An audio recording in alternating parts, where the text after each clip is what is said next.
A budget surplus of $2.4 billion for the current fiscal biennium that ends in June 2025 was announced December 6th as part of the November budget and economic forecast.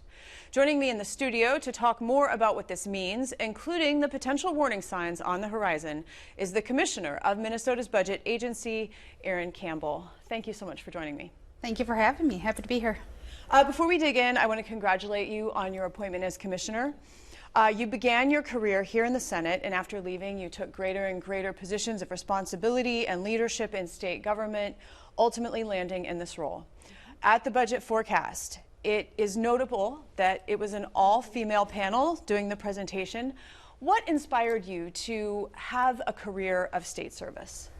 Yeah, well, let me just start by making note of what you've noted, that that it was a panel of all women. That's the first time I think that's happened. And so as we were walking out that day, we were pretty excited about that too. But I decided to pursue a career in public service. Right away it was really because I wanted to make a difference. I was a social work major in college, and I was really interested in how to impact people through policy making.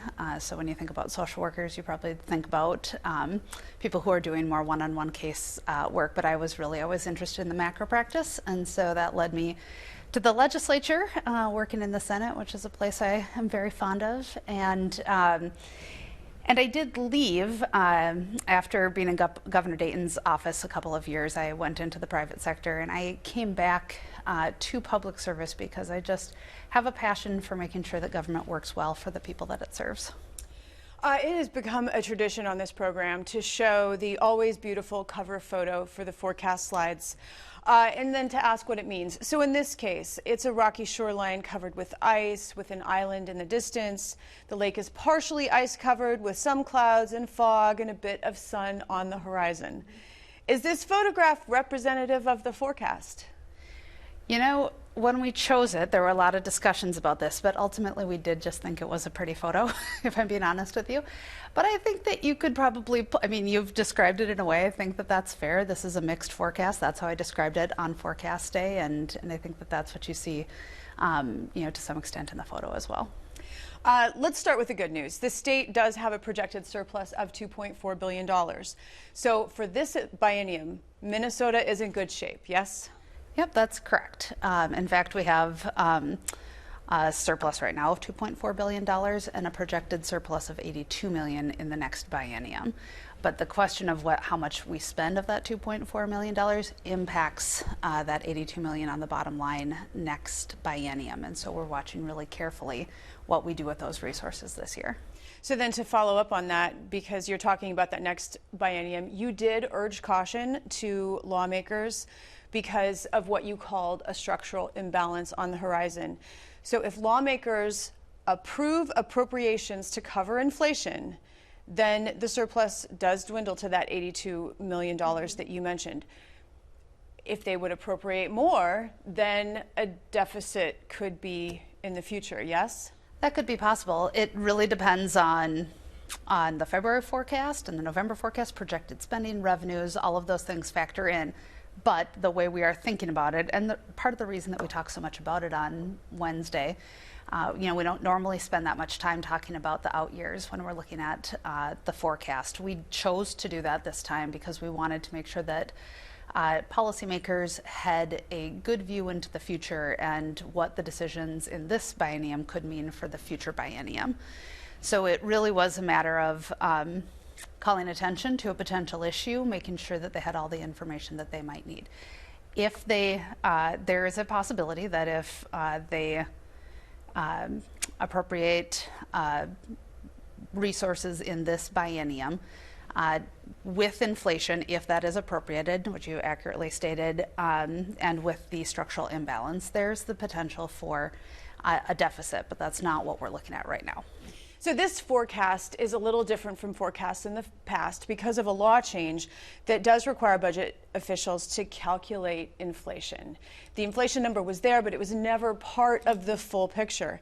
Last week, Dr. Loehrke was on the program. She's the state economist.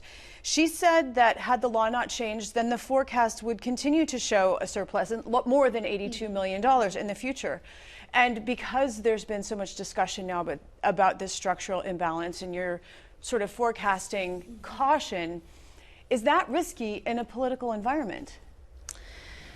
You know, the addition of inflation, I think, gives a more accurate picture of what lawmakers will be looking at in the next biennium. And so I think it certainly changes the conversation.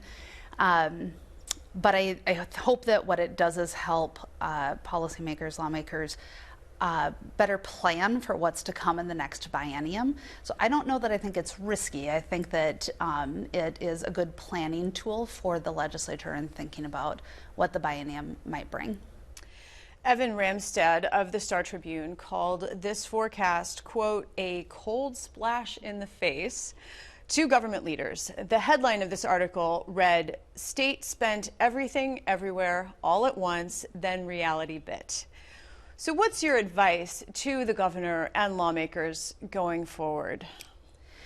You know, the advice, and I talked about this on Forecast Day, is really one of caution. We want to be mindful of the impact of our choices this year on the next biennium. We want to be really thoughtful and judicious about deciding what our priorities are in context of all of the ideas that will come forward.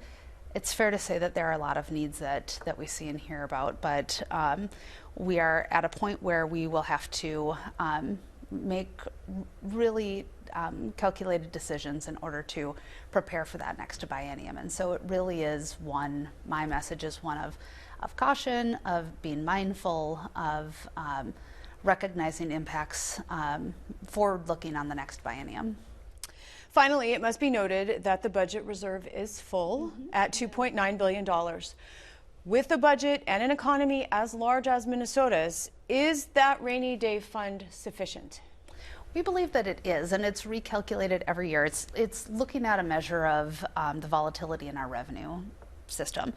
And it's meant to be there in the event of unexpected downturns in our revenue in the current biennium that you're trying to deal with. And so because it's about unexpected decreases in revenue, that's why we use the revenue volatility analysis. Based on that, we think it is sufficient, and we actually believe that we have a nation-leading budget reserve policy, and so are feeling really proud of that, and that's really very good news in this forecast.